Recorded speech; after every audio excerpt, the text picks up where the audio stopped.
With me is Attorney Samantha Gillimbardo, who represented the petitioner in the juvenile court proceeding.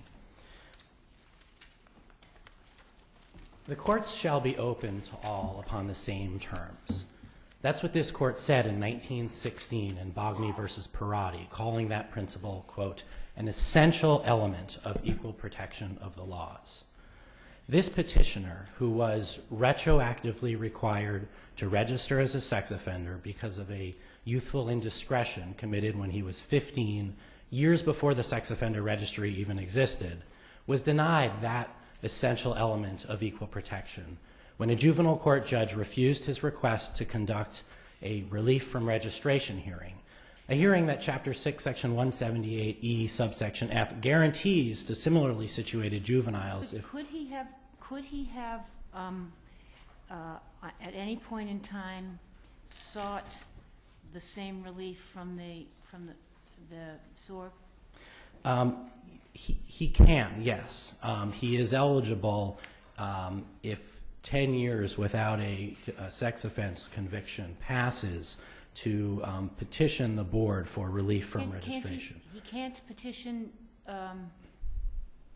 He can't petition just because of the nature of the offense and the nature of the.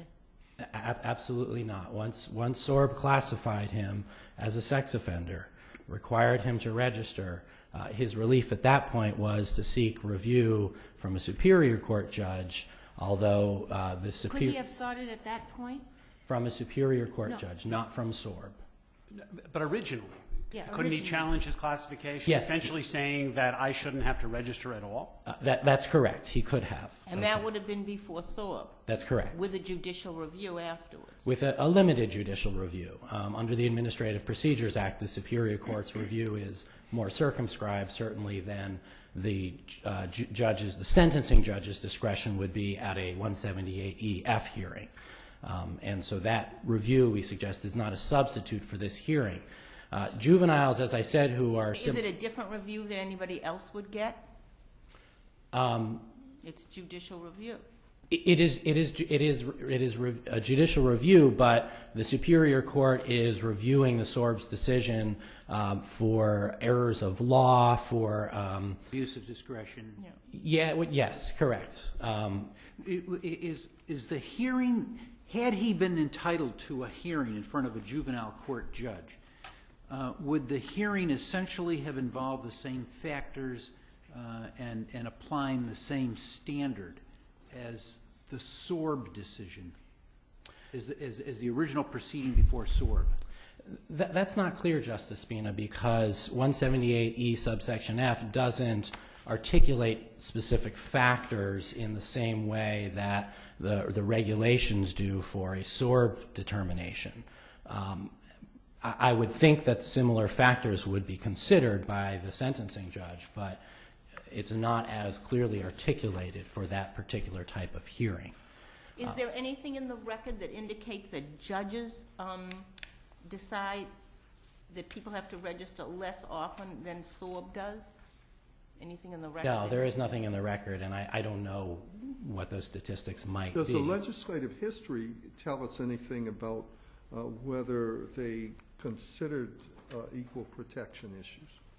Well, what we know is that in 1999, when this particular amendment, when the SORB statutes were substantially rewritten, including this particular provision, the legislature was responding in part to this court's number of decisions by this court striking down earlier versions of the statute. And what's interesting is that the legislature in 1999 chose to include an explicit statement of statutory purpose. There is an uncodified preamble found at Statutes 1999, Chapter 74, Section 1, in which the legislature chose to spell out the underlying statutory purpose. And it's clear that the purpose is protection of the public. They say that. Right. The issue I have with the Commonwealth's proposed analytical approach is they just ignore that statutory purpose in conducting the rational review. But the Commonwealth also points out, though, that just in terms of the administrative issues that would arise if you said in 1999 that people who had because who had been adjudicated before that point could do the same thing. You're going back 99 to 81, actually before that, 20 years. So to try to find the sentencing judge, to try to recreate what had been true seems to me to be a reason that a rational basis that the legislature may say, we can't do this retroactively, we need to go prospectively, because there is this method to raise substantively the issue before the SORB and obtain judicial review. That may be a rational basis for drawing this classification, but it's found nowhere in the explicit statement of statutory purpose in any of the statutory language or in any of the legislative history. But the public purpose of the purpose of protecting the public from sex offenders is the general purpose. A little detail like you're talking about wouldn't be in the general purpose of the statute. Well, I would say that when the legislature was aware of the various constitutional challenges that had been brought to this statute and they made a decision to spell out the explicit statutory purpose, this court, as Justice Brennan said in United States Railroad Retirement Board versus Fritz, the court should be skeptical of post hoc justifications that are offered by the Commonwealth in the face of an explicit statement of statutory purpose. But here there is a hearing.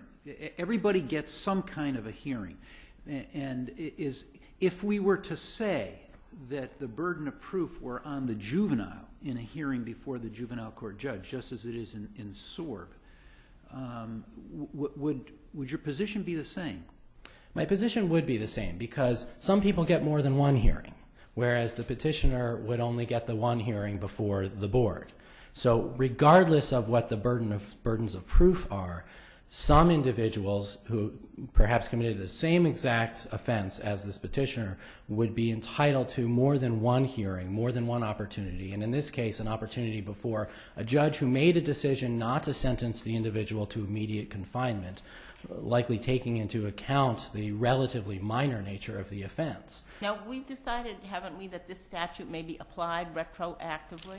Yes. Now, how does that affect your Well, that's, I would suggest, one of the problems with this. The Commonwealth suggests that our attack on this statute is, in essence, an attack on all prospective lawmaking, because the date that constitutes the classification is really sort of a prospective component of the law.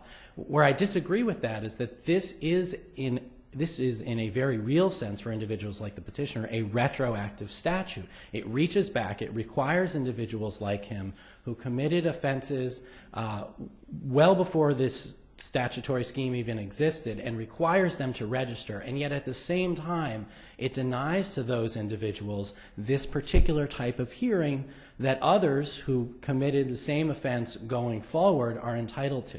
So I think the retroactive component is actually important, and it is part of why the Commonwealth's argument on that point is misplaced, I would suggest. Do you have any sense of how many people this will impact on?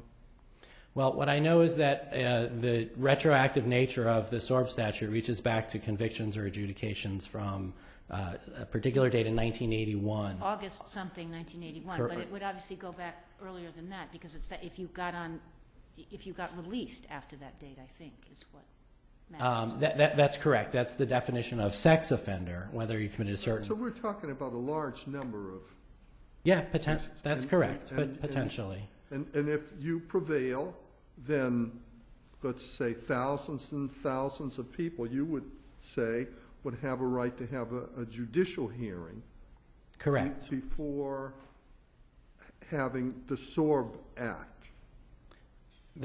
Well, at this point, the SORB has already acted for all of those individuals, so as it has for the petitioner. Explain again, why is the judicial hearing more fair to your client than a SORB hearing? With judicial review. Right. Right. Well, for one thing, for him in particular, it would be before the judge that sentenced him. Oh, no. Well, the judge may have retired by now. Well, not in his case. The judge, I can assure you, will have forgotten the case unless it was some extraordinary case. So the judge is not going to be familiar with the facts of this case. I think we can assume that. Right. So what benefit does your client get? As I said, because he gets two bites at the apple, essentially, whereas Wait, he where, gets the SORB hearing and he gets the judicial review. just like every other individual today would be entitled So to I'm those two asking you, hearings. what is the detriment to your client? What is the detriment is that he is denied a hearing. The courthouse door is closed to him. But he could have challenged his classification before SORB, you agree, originally. Yes, I agree with that. So he could have done that, and now he didn't, so he's waived that. Whether he did or didn't, he's not entitled to this hearing. I don't know. I'm not sure it's in the record whether there was or wasn't a challenge to that No, maybe I'm not following you. determination. Since he had an opportunity for a hearing, isn't he like anybody else who today, say, is convicted of a sex offense and doesn't take advantage of a SORB hearing?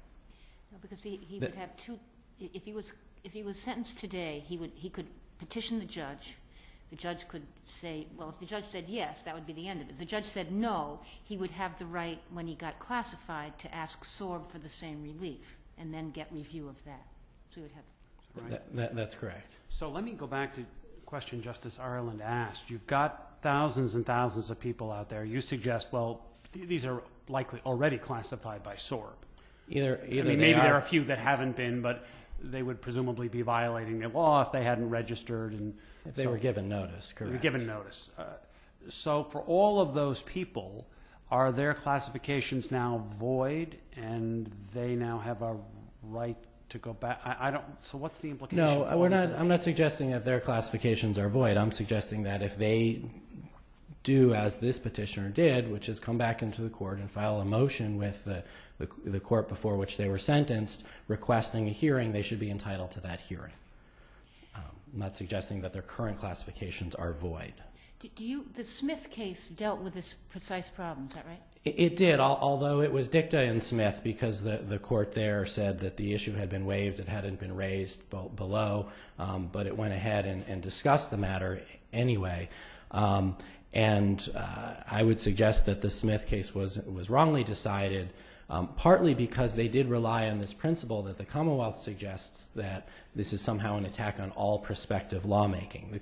The Smith court didn't actually identify any underlying statutory purpose and conduct rational review to determine whether or not the classification is in any way rationally related to that statutory purpose. They just said this is in effect an attack on all prospective lawmaking, and I disagree with that for the reasons I said earlier. In addition, this court in Arment struck down what it was in effect a prospective law which affected individuals potentially subject to sexually dangerous persons commitments going forward. And this court said that date-based classification violated equal protection, and it is similarly flawed to the classification at issue in this case. One of the things that's still troubling me is that there is this classification, there is this different kind of treatment, but are you saying that it's more fair to get 2 hearings than it is to get 1? Are you saying that the quality of justice, that the people who get 2 hearings is higher than those who get 1? Yes, because there is an additional opportunity for an individual to avoid the statutory branding and all the deleterious consequences that flow from registration, where you have this 178E subsection F hearing. There's an additional opportunity to persuade somebody, the sentencing judge, that one should be relieved of that burden. I realize that the court in Ronald R., as the Commonwealth pointed out in its brief, stated that the burdens of proof are actually less favorable to the defendant at the 178E subsection F hearing than before SORB. I respectfully don't agree with that analysis, and I think the court missed some of the relevant statutory sections that govern the burdens of proof at those respective hearings. But regardless of the burden of proof, I am saying that it is more fair for an individual who's potentially subject to these very serious consequences to have that hearing in front of the sentencing judge. So I'm trying to figure out how this will work. The case goes back to the sentencing judge, and the judge says, all right, you've already been classified by SORB. They've got the expertise to classify you. You've already had a right to appeal from that, whether you asserted it or not. Now, what do you want me to do? From, 20 years, what do you want me to do about something happened 20 years ago? You've been through I'm just trying to see, what's a judge going to do? Okay, now what am I doing? We want that judge to consider all of the relevant information put before him or her to determine whether or not... Back then? No, I don't think that would be fair. I think that the judge, in fairness, has to be able to consider all of the information up to this point. No, but that Well, would that be can't be. unfair. That would be unfair because that's treating your class very differently from people who are currently going through the system. Well, that's true, although I'm not sure it would be a proper determination for the court at this point because the purpose is to determine... Isn't that one of the reasons why this makes sense to have it go the other way?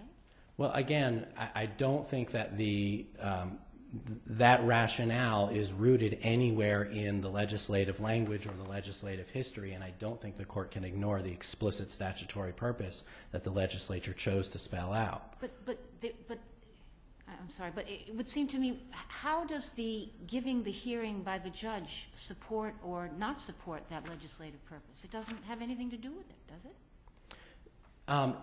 In fact, it might undermine it. I'm sorry, Well, Justice Botsford. you keep saying it doesn't. There's nothing in the legislative history that would suggest a rationalization that would work for here. But I guess I'm just saying this particular issue, where you get a hearing, how many hearings you get, doesn't seem to me to have any. Whether you're talking about going forward or going back, has nothing to do with the statement of legislative purpose anyway. If anything, it seems to go counter to it because it's saying, public protection, but you may get out from under it. I mean, it just the legislative. I guess this is my point. The statement of purpose seems unrelated to this particular provision, whether you're talking about post-99 or pre-99. And I think that was the same problem in Arment, which is why the court struck down that classification and why this court should strike down this classification, because this classification is unrelated to the explicit statutory purpose. But in Arment, was there a group of people who were getting no hearings? Well, in Arment, it wasn't about getting a hearing or not getting a hearing. In Arment, it was about whether individuals could be petitioned against for sexually dangerous person commitment. And one classification based on the date of the offense did not require an offense committed while incarcerated, and the second class going forward required an additional offense committed while incarcerated. So that it wasn't about whether they got a hearing, it was about whether I believe the Department of Corrections at that time could request an evaluation that could lead to a petition. Mr. Rudolph will have to leave it there. Thank you.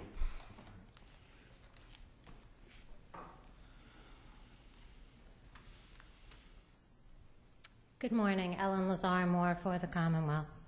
The petitioner has not shown that requiring him to seek administrative review of his duty to register prior to seeking judicial review violates his right to equal protection. In 1999, at the time this version of the sex offender registry law was enacted, it was made applicable not only to convictions on or after August 1st, 1981, but also to anyone released from incarceration, parole, or probation on or after that date.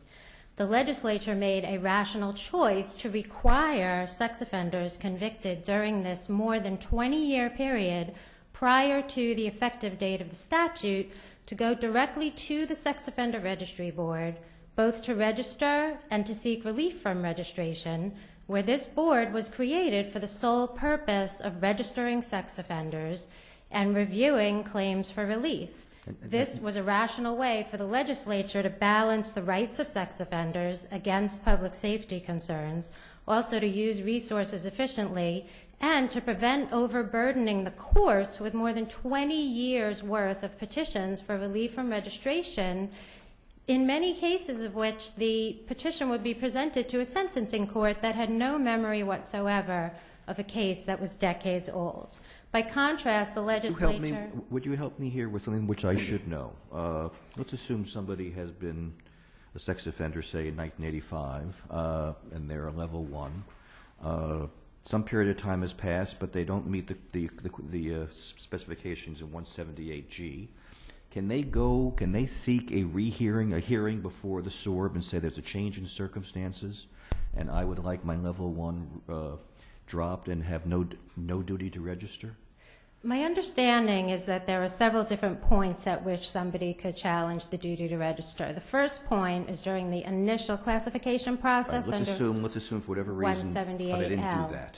And if I could just say that the defendant here is only still in that initial classification process. So he currently is raising a claim that he should not be required to register, and a determination has not yet been made whether he will be required. That is actually pending. I'm sorry, this person has yet to be classified? That's correct, because he failed to register all these years, and he did not actually bring this claim until 2009, 16 years after his adjudication of delinquency.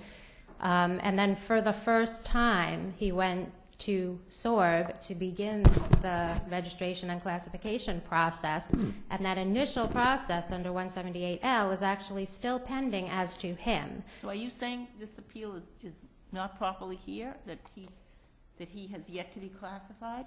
He has yet to be classified, and the decision is pending. He raised this claim under 211.3 after he went to the sentencing judge in the juvenile court, and that judge said, "You're not properly here, this statute does not apply to you." Having no right of appeal from that, he came to this court under 211.3, and the claim was reserved and reported to the full court. Okay, but just to be clear, He has yet to have a SORB hearing as to whether or not he has a duty to register? I believe that he had his hearing, and the decision has not yet been released, and so it's currently pending. So there is a possibility that tomorrow the hearing examiner could say, "No, I've decided you don't have a duty to register," which I believe would make this moot, and obviously I would inform the court when I get any decision on that. But I checked on the case even yesterday, and there had been no determination yet. One of the things that he's asking for is for a judicial determination in the first instance, not for a judicial review as to whether the administrative agency abused its discretion.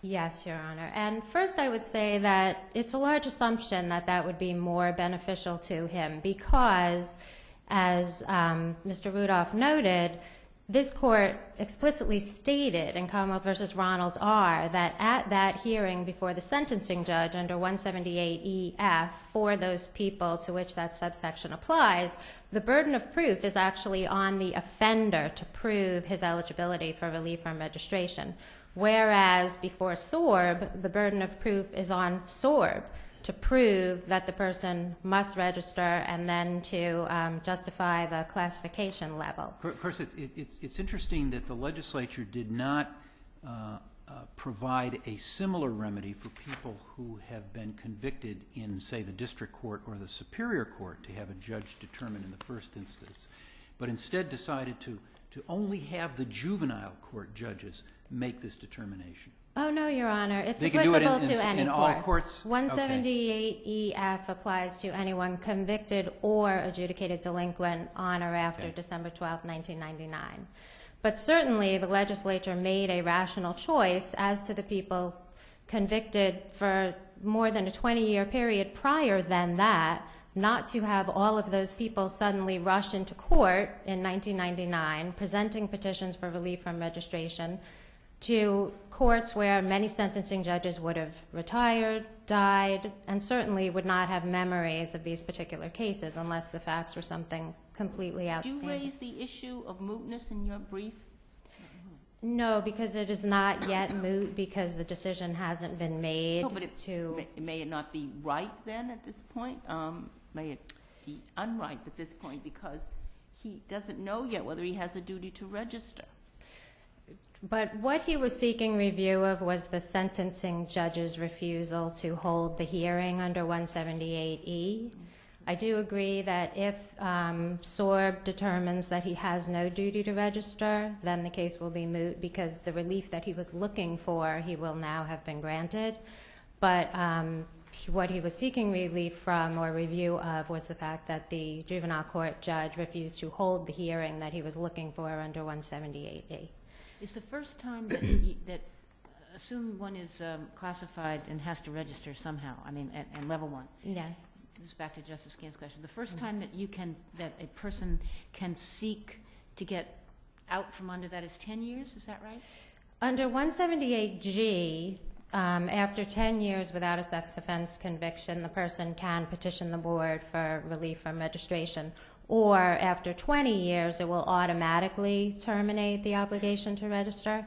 There's also another provision in 178K2D where the person can seek relief from registration. And I am not sure whether that has a time limitation on it. I don't believe that that has the 10-year period where somebody must register before they can go back and then seek relief from registration later.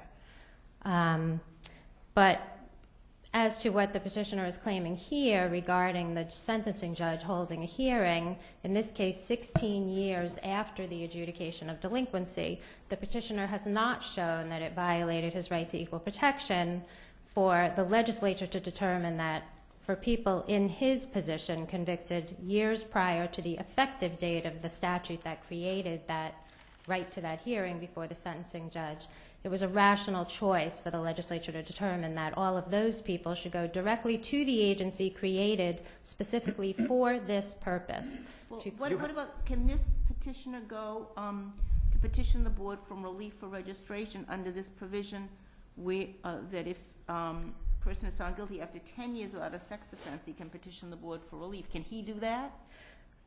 Assuming that that there is a duty to register imposed. I believe that he could, according to the terms of the statute. First, of course, yes, under 178L, the initial classification, the board may determine that he doesn't even have to register. Right, we know but that, assuming that the board said, yes, you do, then it does seem that he would fall within the terms of 178G that say, I'm just trying to recall whether it's 10 years from the date of the prior offense without a sex offense conviction or 10 years from the date of initial registration without a sex offense In conviction. either event, he would be within the parameters. Well, no, because he did not initially register until now. Is there a penalty for failure to register? Yes. Yes. What is it? It's a 2-year sentence, isn't it? It can be. In this case, he was actually charged several times with failure to register, which frankly is what prompted him to try to get relief from registration. And most recently, in, I believe, February of this year, he was sentenced to, I think it was 152 days or time served for being convicted of failing to register.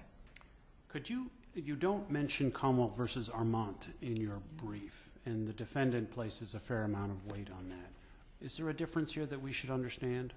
Yes, Your Honor. The two cases are very distinguishable. In Armand, the legislature passed a law which said that for people who were in prison prior to the date of this amendment, the superintendent of the prison could just say, I believe that that person might be sexually dangerous and I'm going to send him for evaluation.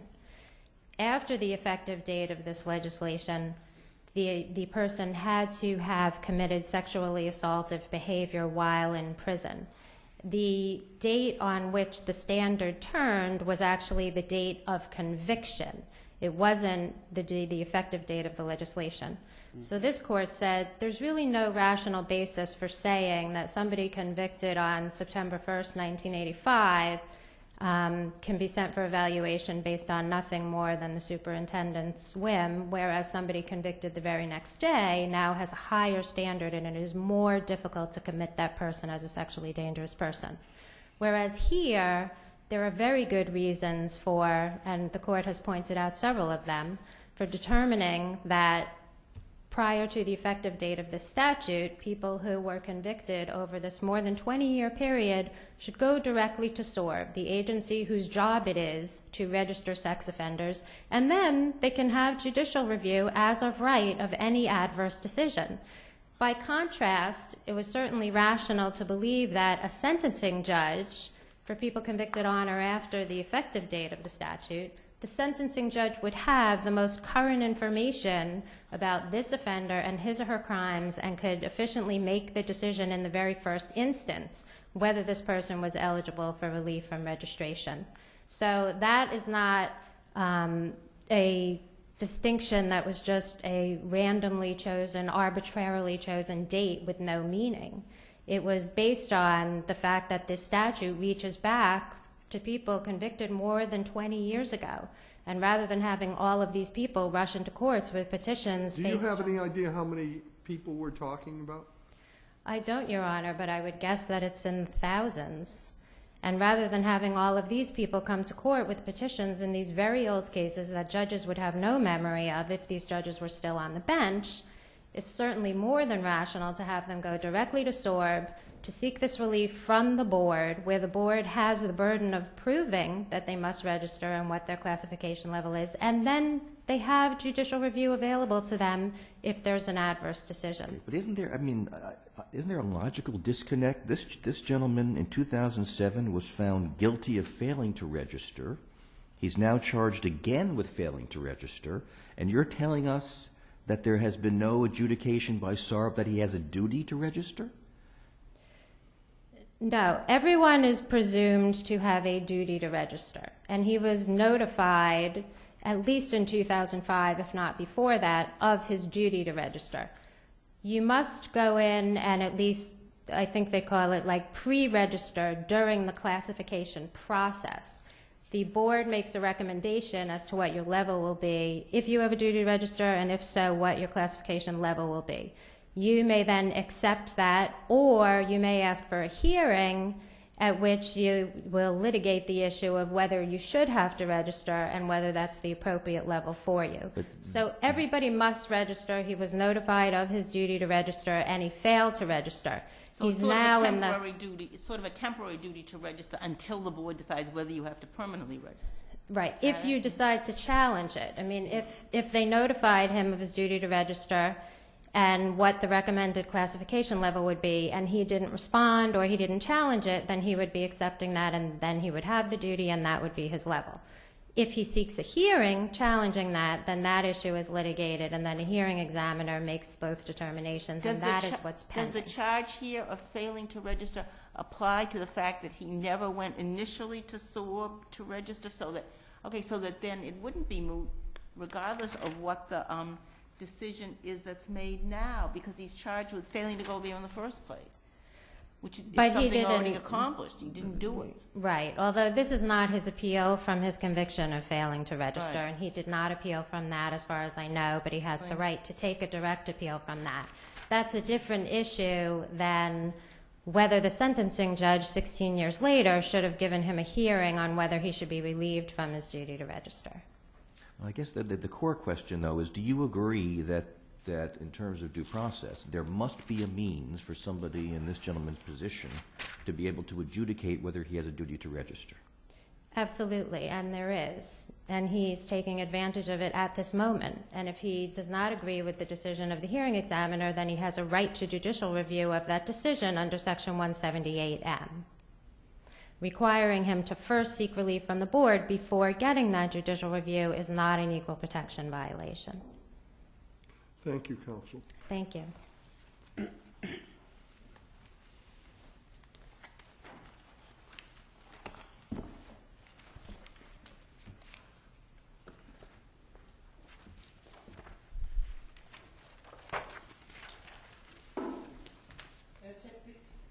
SJC-10734.